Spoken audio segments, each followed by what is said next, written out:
Okay, let me pose a bit of a question to start this one off. You've got a couple days off work and but $15 to entertain yourself. What do? Well, you can go to your local Walmart, buy a bunch of cheap DVDs. You can buy one slightly reduced or a few drastically reduced video games online if you know where to look. You could take a trip to Boston. You could buy an old computer and or some old video games or train components at your local charitable donation shop. Hey, what did I just say there? Back this up. Let's rewind that. You could take a trip to Boston. Yes, that's right. You can actually take a trip to Boston from Albany Rensselaer on Amtrak one way for just $15 via the Boston section of the Lakeshore Limited. A heck of a train ride. Yes, I know you got to pay another $15 to get back, but still, that is not a bad deal for what is actually a 5-hour trip one way.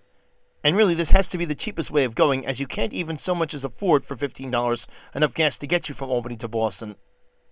And the crazy thing about this deal is there are no gimmicks to it. I literally booked this thing off the Amtrak website without any points, anything else, discounts, special sales, etc., and got it for $15. Now, obviously, my return trip was another story. It cost a little bit more, like $25, which is still not too bad if you think about what you're getting, and I was able to pay for that with an Amtrak voucher. And I would also opt to head on a 2-night hotel stay for just a little bit over $300, which I could have admittedly probably gotten noticeably cheaper had I booked it sooner. Still, even with this charge, this had to be the cheapest trip I have taken to Boston so far. Now, admittedly, to get this particular deal, unless of course inflation has already eliminated it altogether, you'd have to book your train super early. But even then, I found that if you were to wait just a few weeks before departure, you can still find seats for as little as $25.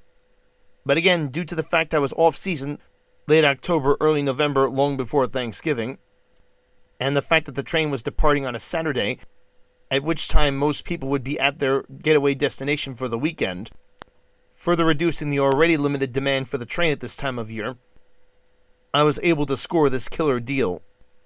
The timing again couldn't have been better because again I had a few days off of work. I was actually up with the folks traveling around Lake George, which is an area nearby Albany. We were planning to come home around the time that I was thinking of departing, and so it was simply a matter of having them drop me off at the train station in Albany Rensselaer on their way back home. As I said before, my journey began on that November day after being dropped off at Albany Rensselaer Station. After bidding my parents farewell, I returned to the station concourse itself. It should be noted that there are a few shops as well as a second floor with a United States Post Office branch, as well as additional shops. I made my way over to the cafe located at the edge of the actual station itself, one of my favorite places because it allows you to actually rail fan, thanks to what essentially is a wall of windows that overlooks the southbound tracks. Being this was a Saturday, unfortunately, there wasn't much in the way of traffic, although there were a few special moves. This one particular move made up for pretty much the lack of traffic the rest of the day, with P32 ACDM number 714 pulling in an Empire service train with 2 extra surprises connected to the back.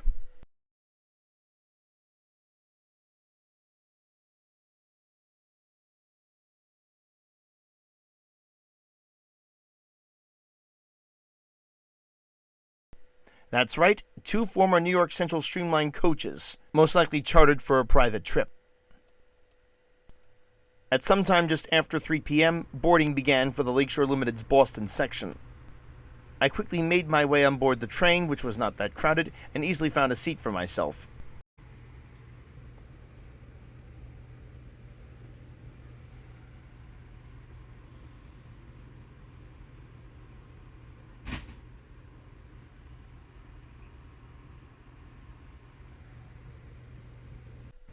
I must say I'm going to miss these old Amfleet 2 coaches, or AmCans as they're affectionately known by Amtrak fans such as myself. And what did I get for $15? Well, the same usual very comfy, overstuffed Amtrak captain's chair-like seats, which essentially is the equivalent of first class on any airline in terms of legroom, as well as padding and comfort. It should be noted that Amtrak in more recent times has overhauled these coaches, so they wear their nearly 50-year-old age very well.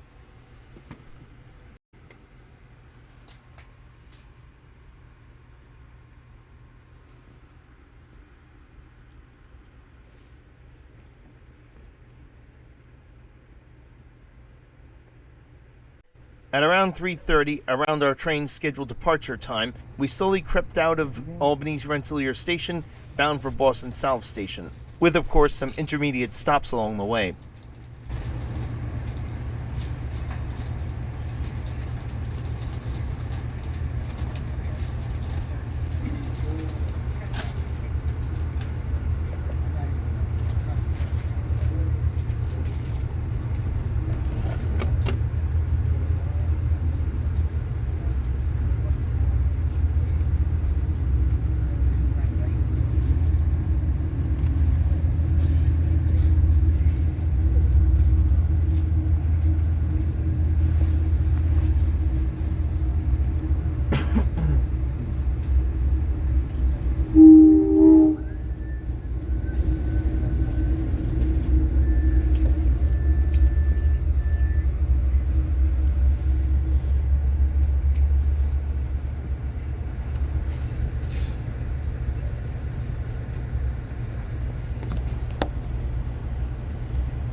An interesting, notable, and rather obvious fact about the Lakeshore Limited's Boston section is that it does not reach Boston via the Northeast Corridor for obvious reasons. Instead, we'll be traveling on CSX's Albany to Boston route.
Being a Saturday, there unfortunately wasn't very much in terms of locomotive and railroad equipment movements to be seen.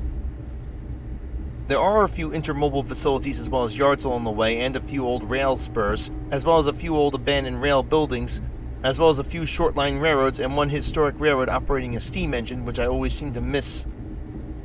But unfortunately, at least for the case of this day, not much else in terms of trains to look at.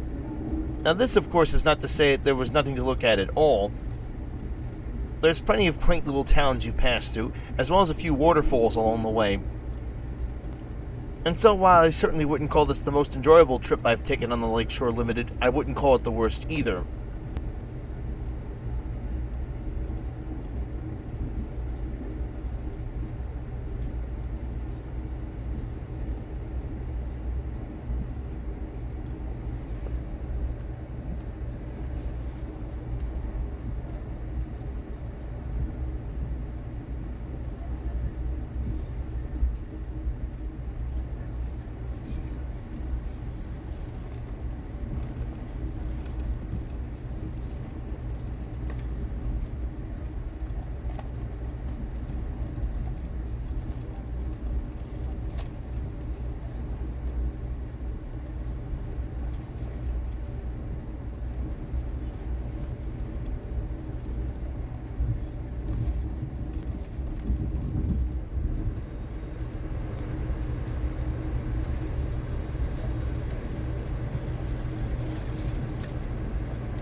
Ladies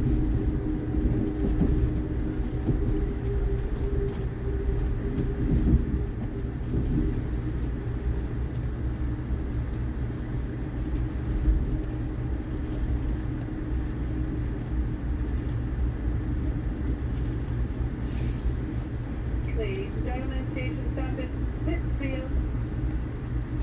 There'll be one exit only to the very rear of the train where you see your conductors, not all doors will open. Now arriving Pittsfield.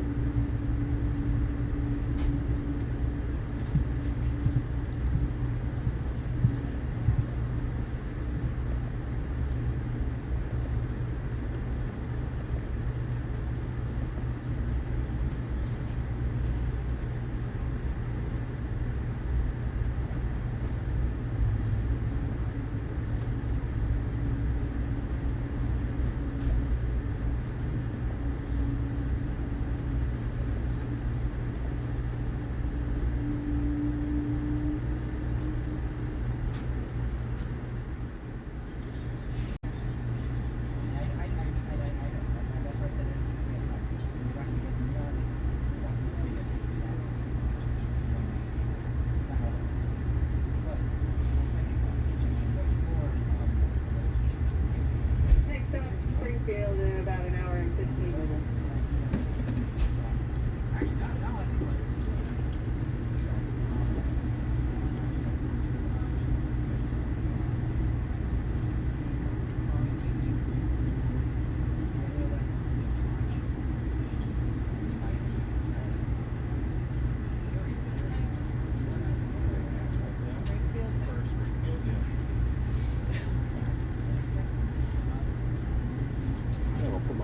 Then bring C-checks. Springfield next.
Being that I was only going to arrive in Boston at almost 9 o'clock, I decided to have dinner on the train.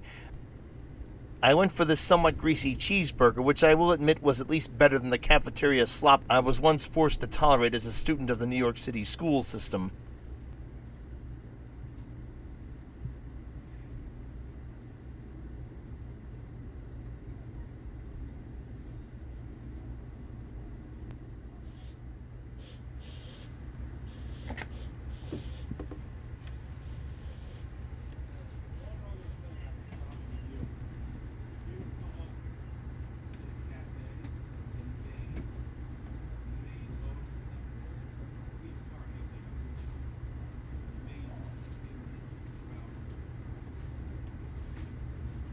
He's at Downey Street.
Upon arrival at Boston South Station, I caught some footage of our triple-header train. Yes, there were 3 locomotives on this train.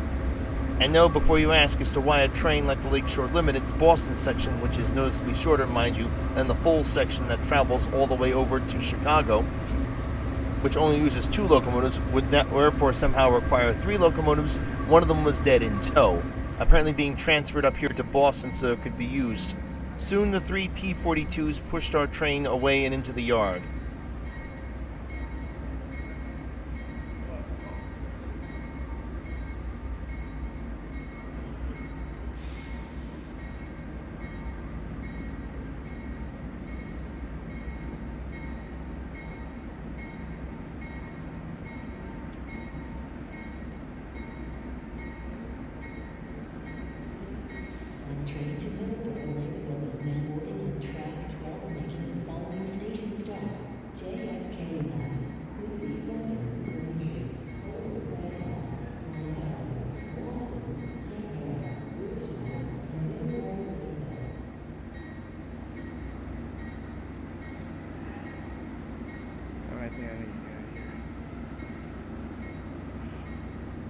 I then promptly made my way into the station, in the process booking myself a rideshare which I would meet in front of the station for transport to my hotel. So, I know the question you're all asking and want an answer to, which I will be happy to give, is just what does just over $300 get you for a 2-night stay in Boston? Well, let's find out. There it goes.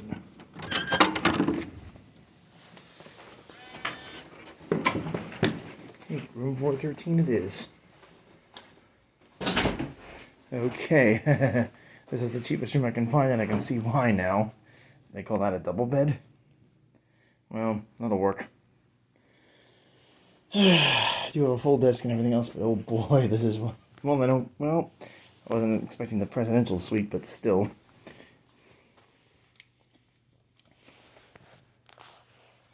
Is that a Keurig? No, I don't think it would be. I thought for a second there it would be. I'm like, no, there's no way that's going to be a Keurig for this price. Ugh.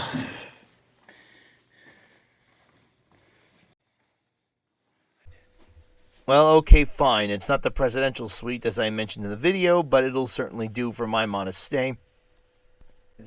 Tired from my travels, I proceeded to play a few video games and then eventually tucked myself into bed. Has everything I need, though. It's got the charging ports and everything else. Whew. That was a heck of a ride on the Lakeshore Limited. Okay.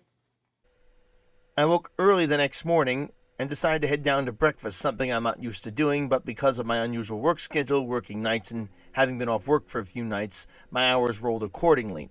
Anywho, I was pretty impressed with what I found for a Comfort Inn, which is what this hotel was. Actual cheese omelets.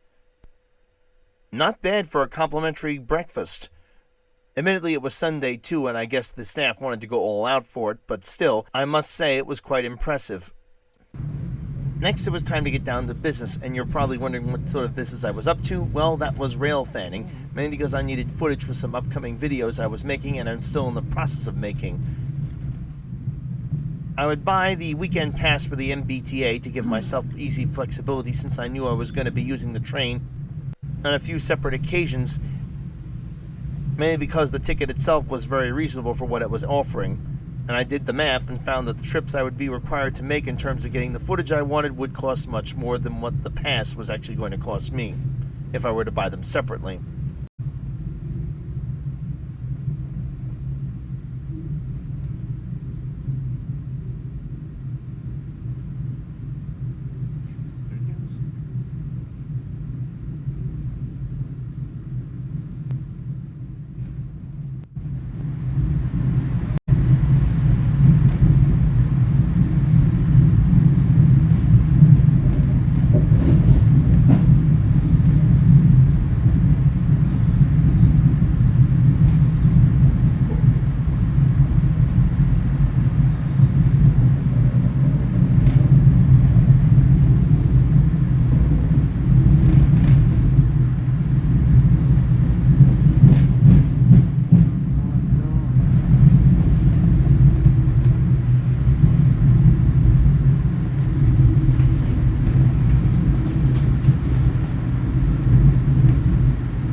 Unfortunately, filming was somewhat slim pickings. There wasn't much in the way of CSX freight traffic, much like I had seen yesterday. Why? Because, again, this was a Sunday.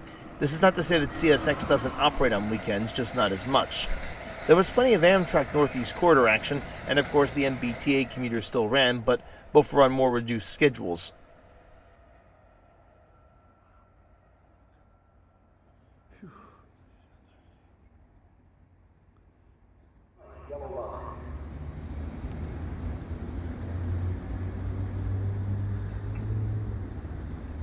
Train approach. please remain behind yellow line.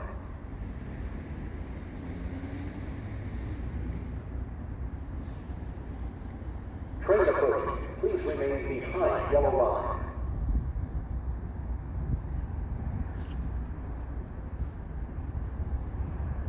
Train approaching, please remain behind yellow line.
With so few results from my efforts, I decided to return to Boston South Station.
I was planning to quit rail fanning around 5 or 6 o'clock to go to a Mexican restaurant that was set up in South Station, but ran into a problem when I found that I actually arrived back at the station pretty much too early to do so, as it was still 3 o'clock.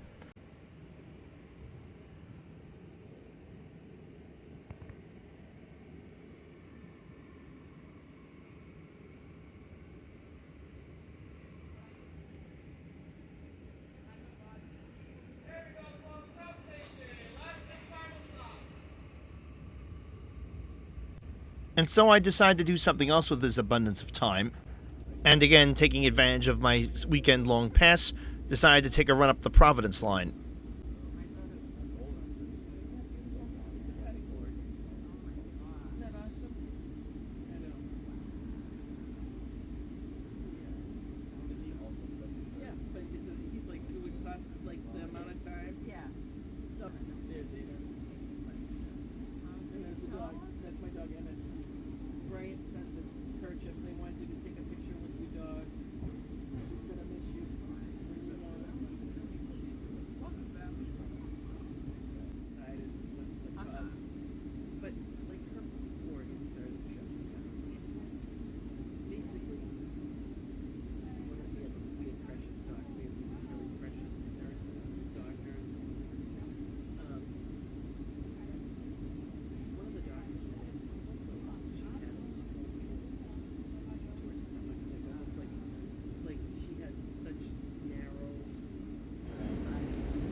I soon began to realize, unfortunately, this is a futile effort, as the sun was going down, and of course you can't rail fan in the dark.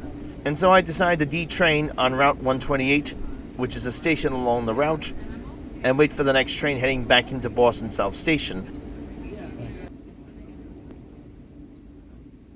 Unfortunately, this was a major miscalculation in itself. The next train, because of the Sunday schedule, was not going to come until just over 2 hours later. Ouch, I wasn't expecting that. I didn't want to miss eating dinner at the Mexican restaurant, so I tried desperately and frantically to find some other way to get back to South Station, maybe perhaps one of the Amtrak regionals or Acellas, but I found that apparently you couldn't book tickets that night for trains going out of 128. For some reason or other, it's simply not allowed, although the train was stopping and taking on passengers, I noted. Not sure if this was some kind of weird restriction Amtrak had in place, or just because these trains were overbooked or something. Whatever the case, I just couldn't make it work. Luckily, though, if I may paraphrase my late grandmother, luck strikes when you least expect it. In this case, it was good luck. As I quickly realized, due to the station's bright lights, I had the perfect place to rail fan the Amtrak passenger trains departing and arriving Route 128, while I waited for my Boston-bound commuter train.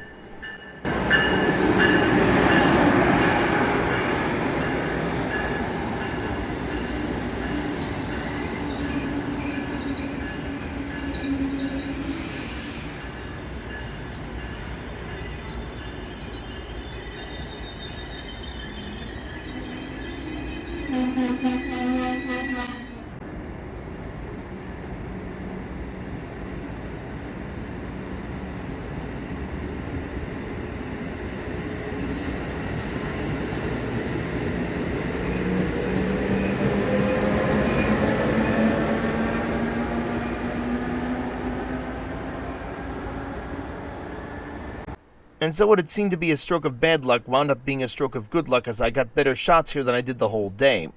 As a side effect, unfortunately, I didn't make it back to Boston South Station until sometime after 9 o'clock, at which point said Mexican restaurant was closed. Or was it? You see, as it turns out, said Mexican restaurant had shut down about a year or so before, but unfortunately I had not known about this.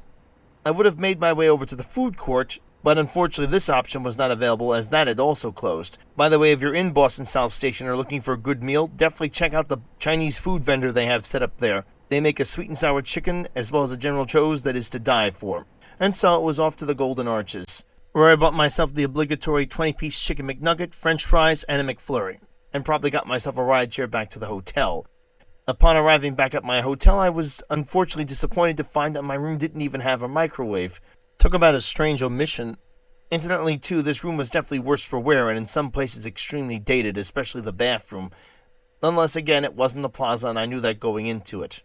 And to be honest, whether a room is dated or not doesn't matter to me, as long as it's clean, and I'm happy to report that this room was.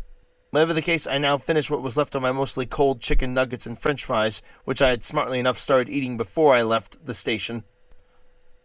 Watched a little TV, played one or two games, but then found myself so exhausted I had to get to bed. This is alien for me, as again I work nights, especially since my eyes were shut before the hour of 11 so much as arrived.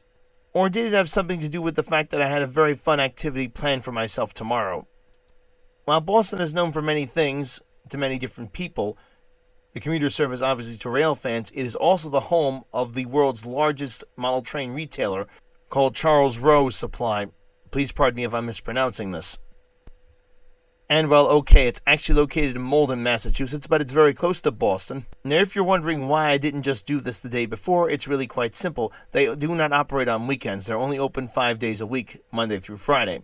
Now that it was Monday and my hotel's checkout time wouldn't come until about noon, I had plenty of time to visit this model train retailer that morning. And so, unable to sleep beyond the hour of 6, most likely because I got to bed so early, I made my way down to breakfast, which wasn't nearly as good as the day before, and promptly got myself a rideshare over to Malden, Massachusetts, in order to, of course, visit Charles Rowe. Now, I have my usual reasons for buying model trains at a model train retailer's actual brick-and-mortar shop, but chiefly here it made perfect sense, as I tend to find very competitive prices at Charles Rowe. Specifically a GP40 from Bachmann with DCC and sound on it in an N scale, plus a few other items, including, yes, that DCC system you see me using to test locomotives from MRC. And yes, that Broadway Limited set from Bachmann, which I reviewed earlier on this channel. Again, they're not sponsoring this video, but I can't help but recommend them more because I've been very happy with the service they've provided as well as their prices. Anyway, after an enjoyable trip to Charles Rowe, I grabbed another rideshare and headed back to my hotel, where I decided I would sit and relax for a little bit longer as my train wasn't due to depart until sometime just before 1. Unfortunately, upon arriving, I found that the Wi-Fi was down in my hotel, and there really wasn't much else for me to do, and so I decided to pack up and just leave early. Besides, I was looking forward to eating at one of my favorite Chinese eateries in the area. Now, I would love to tell you that the trip back to Albany, New York went smooth, but unfortunately it was anything but. To start with, the train was delayed, initially for about 10 to 20 minutes. Then suddenly we were told we could board. Upon boarding the train, though, things once again didn't get going right away, to put it mildly. The reason being had to do with our elderly P-42s, one of which needed to be rebooted. Apparently the computer on board was not functioning correctly. For some strange reason, this required the whole train set to be moved forward on the platform. They're being held to reboot a computer.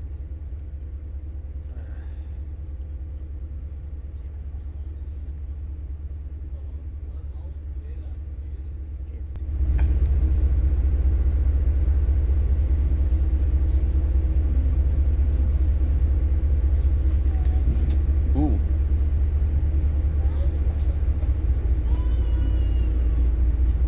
Someone found reverse. Okay.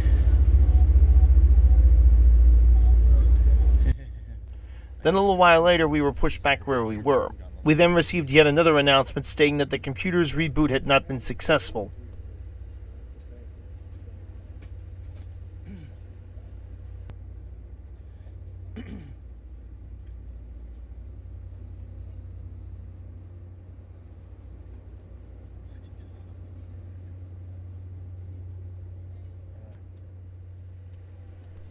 At this point, instead of pulling one locomotive off and replacing it with a new one, maintenance apparently decided to just add another locomotive to our consist, as we were already running just over an hour late by this point. We have a problem in the engine.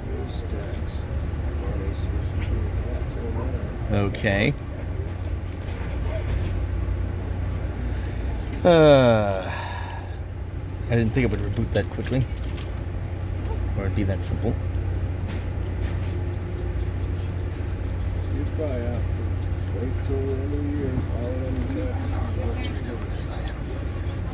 Just come off the other one. Then finally, after a delay of somewhere over an hour, we departed Boston South Station, bound for our final destination of Albany Rensselaer, with some intermediate stops along the way.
I quickly began to relax and enjoy the trip much more than I did on the way there, most likely because it was Monday and there was plenty of freight as well as passenger traffic to view.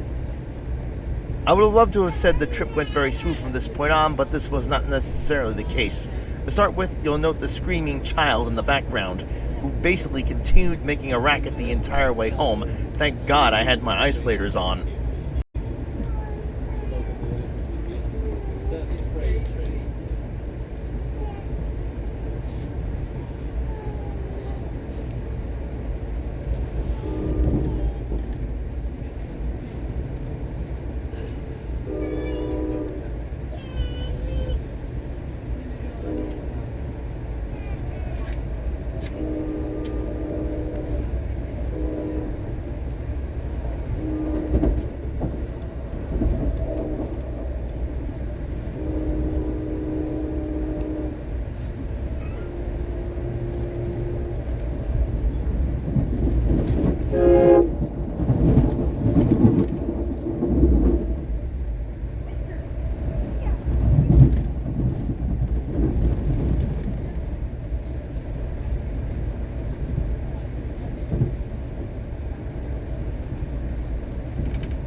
And then, as if this wasn't enough, at one of our stops along the way, a beggar boarded the train, equipped with the obligatory black garbage bag, scruffy and frayed clothing, greasy hair, and of course the obligatory smells that go along with all these features.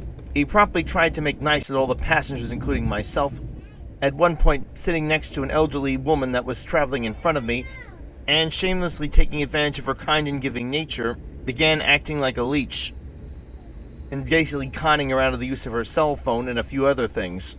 Having gotten as much as he was going to get out of the elderly lady in front of me, he decided it was time to move on to his next target. He then promptly made his way over to me and tried to strike up a conversation with myself, and, much like my fellow passengers, he attempted to convince me to let him utilize my cell phone. I promptly turned up the volume.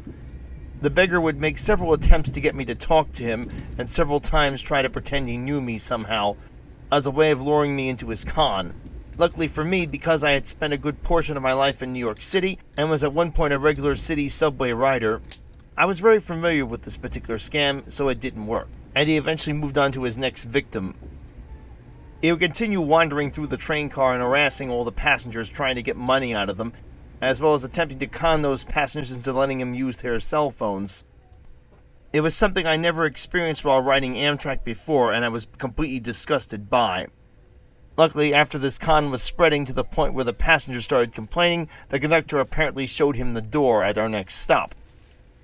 If this wasn't enough, in addition to these two nuisances, the temperature in the train was ridiculously high. I would say somewhere around 80 to 90 degrees. The conductor at one point opened one of the doors to the cars to let the air out. Unfortunately, eventually the door was shut. On top of all this child's volume continued to somehow or other go up, with more wailing and screaming and crying. As if this wasn't enough, the temperature in the coach had now reached the point where you could barely distinguish it from a sauna. Apparently this is a no-charge extra on Amtrak, or at least on this train. With all these developments, my fellow passengers probably began to flee to the other coaches of the train, as we were in the last car. I was about to do the same, as it was now dark outside and there was no chance to get any more footage. Unfortunately, I found that this was made impossible, as the conductor by this point had actually disabled the door that would allow us access to the coaches ahead of ours. Clearly the crew were going to keep as many people as possible in this back coach. One might think I was probably ready to lose it by this point, but you know what? I wasn't. I was in a great mood, I had had a great trip for the most part, and yes, there was a lot of noise around me, but I had my isolators on. I couldn't really tell. I just relaxed and enjoyed the rest of the trip.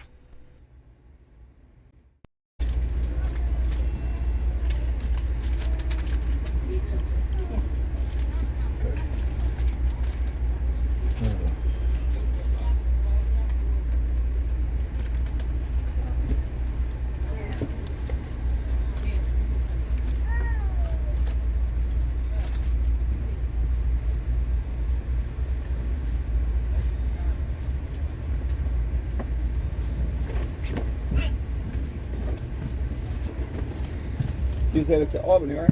Yeah. Thank you.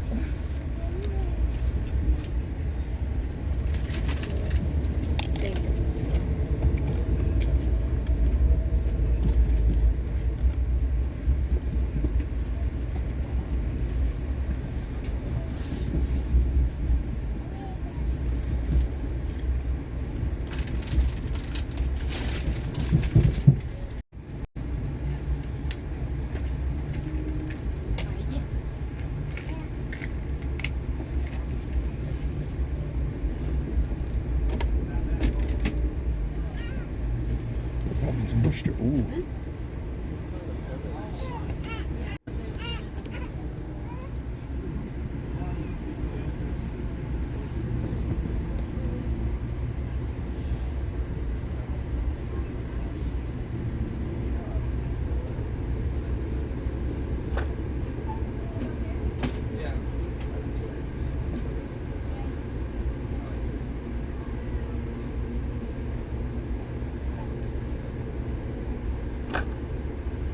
Over here? Yes.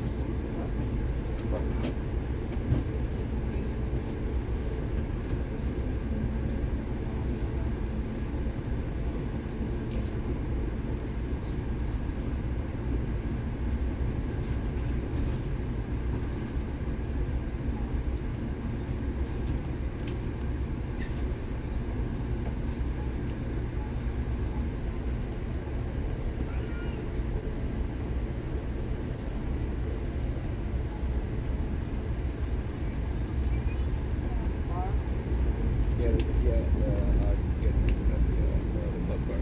That does sound exactly.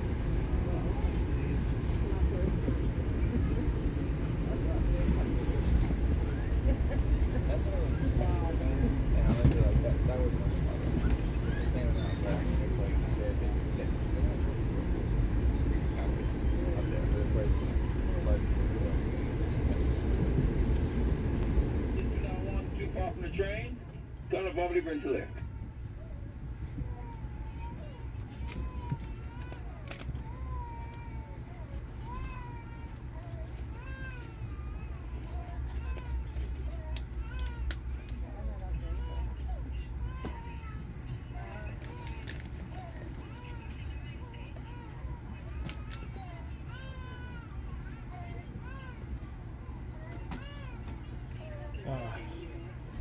That's good.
We soon finally arrived roughly an hour and a half late at Albany Rensselaer, where I promptly detrained, where happily enough I was rewarded for all my struggles.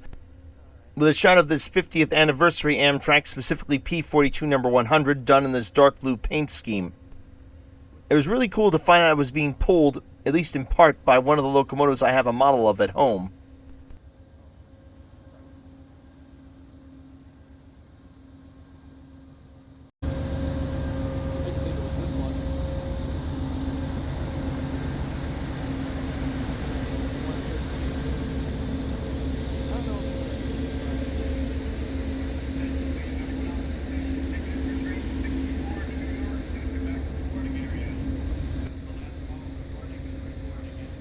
I then caught another P32 departing for the coach yard.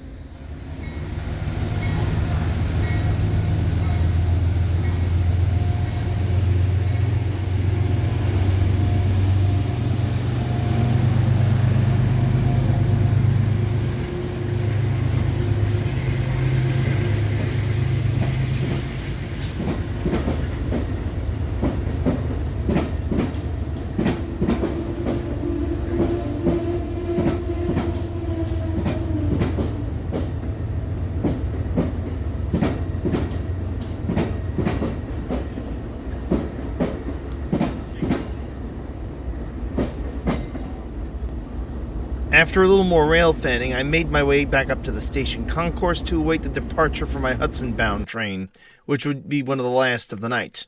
I'm sure the next question you're all asking is, did I get my $15 worth out of this trip?